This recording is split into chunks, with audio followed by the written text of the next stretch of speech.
तो आपको क्या लगता है कि क्या हमारे प्रधानमंत्री जी एक राजा की भूमिका सच में अदा कर रहे हैं? नहीं, वो राजाओं का जमाना चला गया बेटा जी। अब हमारा जो सबसे पवित्र ग्रंथ है भारत की धरती का, वो है भारतीय संविधान जी।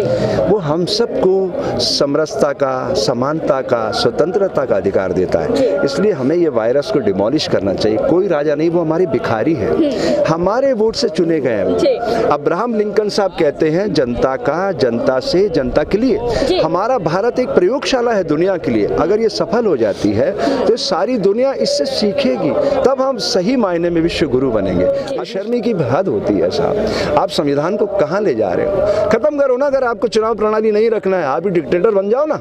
आप कह दो कि तानाशाही चलेगी मेरी, खत्म बात। हम इतने परेशान क्यों रहे? आप बताइए, इतना बड़ा आंदोलन चल रहा है और वो बोवड़े क्या कह रहा है? जो महामहिम विद्वान, अब गए जमाने, अब क्या है कि विद्वान महामहिम इतने दिनों से आंदोलन कर रहा है। सो मोटो उनको संज्ञान लेना चाहिए था, प्रधानमंत्री को तलब करते वो। आप आइए, क्या नाटक है ये?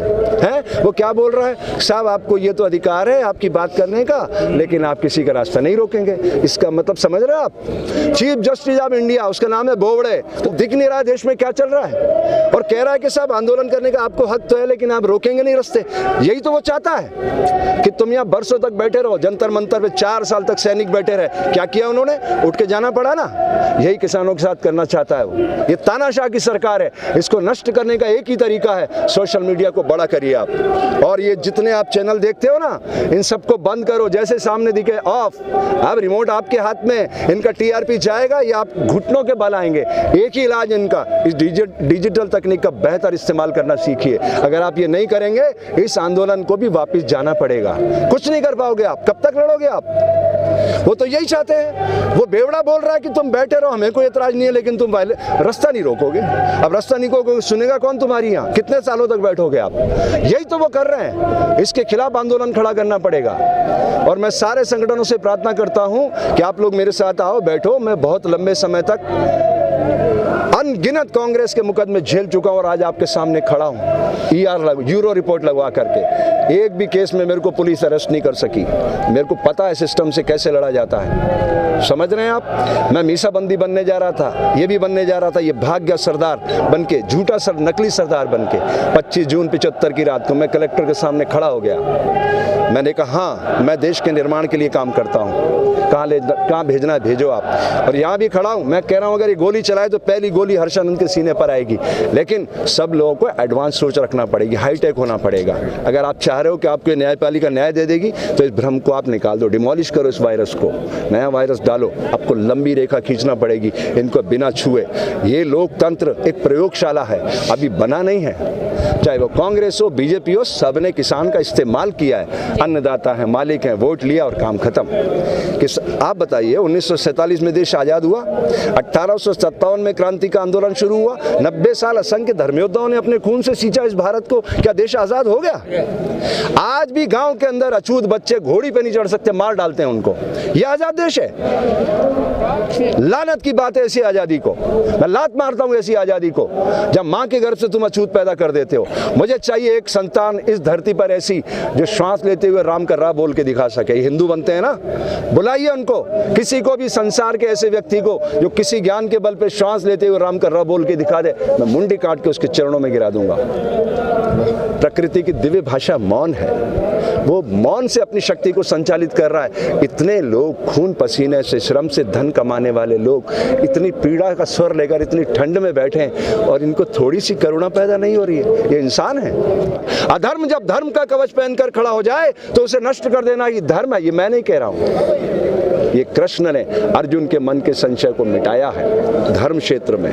धर्म क्षेत्र कुरुक्षेत्र, ये कुरुक्षेत्र का मतलब है धर्म और अधर्म के बीच युद्ध है। ये हमेशा याद रखना, धर्म ही पताका फहराता है, अधर्म जन्म लेता है, पलता है, बढ़ता और नष्ट होता रहता है। ये नरेंद्र मोदी जैसे कितने नरेंद्र आएंगे, समय के प्रवाह में बह जाएंगे, लेकिन सत्य था, है और रहेगा।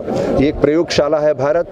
और प्लीज़ मेरे बेटे, आपसे उम्मीद है मुझे, आप ऐसा मत बनो। ये कोई राजा वाजा नहीं है, और ये राजाओं का जो मिथक है ये टूट चुका है प्रिवी पर्स के ज़माने में। अब हम सब बराबरी के नागरिक नागरिक हैं। शरीर के तल पे हम में कोई अंतर नहीं है, जो भी अंतर है वो सिर्फ ज्ञान का अंतर है। सुंदर पिचाई 5 करोड़ रुपए रोज कमाता है। बिल गेट्स दुनिया का सबसे बड़ा साधु अपने श्रम से अर्जित धन का 90% पैसा दुनिया के गरीब बच्चों की शिक्षा और स्वास्थ्य पे खर्च करता है। जापान में 1945 में हिरोशिमा नागासाकी पर बम गिरे, कोई उन्होंने जिंदाबाद मुर्दाबाद नहीं किया, चिंतन किया, अपनी गलतियों को सुधारा। 1964 में बुलेट ट्रेन आया, 56 सालों में no delay no accident. Netherland में जेलें खत्म हो चुकी है। दुनिया कहाँ पहुँच रही है? बच्चे ड्रोन पे उड़ रहे हैं, हम बैलगाड़ी के बेरिंग पे लाके खड़ा कर रहे हैं। मैं सोशल मीडिया से उम्मीद करता हूँ, गोदी मीडिया से आप बिल्कुल अपेक्षा मत करो, उनकी प्राणवायु सरकार चलाती है, वो वही नैरेटिव चलाएंगे जो सरकार चाहती है, उससे इधर उधर ये सब आपको बदनाम करने की पूरी कोशिश है। लेकिन सोशल मीडिया को एक मौका है अपनी लेखा बड़ी करने का, उनको बिना छुए।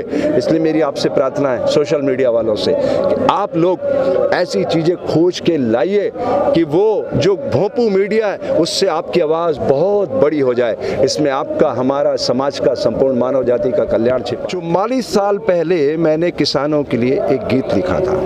44 साल पहले, जब मेरी वह थी 20 वर्ष, उस समय उस किसानों के दर्द को मैंने देखा कि कुछ पंक्तियां बताएंगे उसकी? हाँ जी। कहने को तो अन्नदाता है लेकिन भूखा प्यासा सो जाता है। मेरे देश का किसान, मेरे देश का किसान, देश का 3/4 हिस्सा गाँव में ही रहता है। खून पसीना इनका हरदम खलियानों में ही बहता है। रूखी सूखी खाकर भी ये सबका दुख सह लेता। मेरे देश का किसान, मेरे देश का किसान, सर्दी की ठंडी रातों में मेड़ पे पानी ये भरता है। सारा जग जब सोता है तब खेत की रक्षा ये करता है। रात रात भर जाग के करता पैदा है ये धान। मेरे देश का किसान, मेरे देश का किसान, मेहनत का फल कितना मीठा,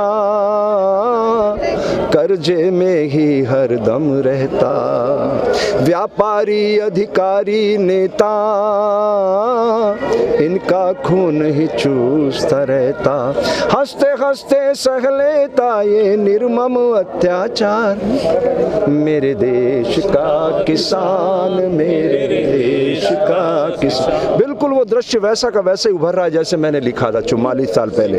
लेकिन अब उसकी जागृति कैसे आएगी, ये इन पंक्तियों में सारांश है उसका। कब तक भोले भाले बनकर अपना पेट कटाते रहोगे, कर्जे की मैली चादर को कब तक तुम धुलवाते रहोगे। जागो जागो मेरे भाई, वक्त ने ये आवाज लगाई, मिलजुल कर तुम लड़ो लड़ाई, इसमें है तुम सब की भलाई। देखो ये कोशिश कर रहे हैं सब लोग मिलजुल कर लड़ने की, और वो क्या कर रहा है? ये खालिस्तानी है, आतंकवादी है, पाकिस्तान प्रायोजित है, कितने ड्रामे कर रहा है। गिरगिट से भी ज्यादा तेजी से रंग बदल रहा है। पिछले 6.5 सालों में उसने जवानों को, किसानों को, किसी को नहीं छोड़ा।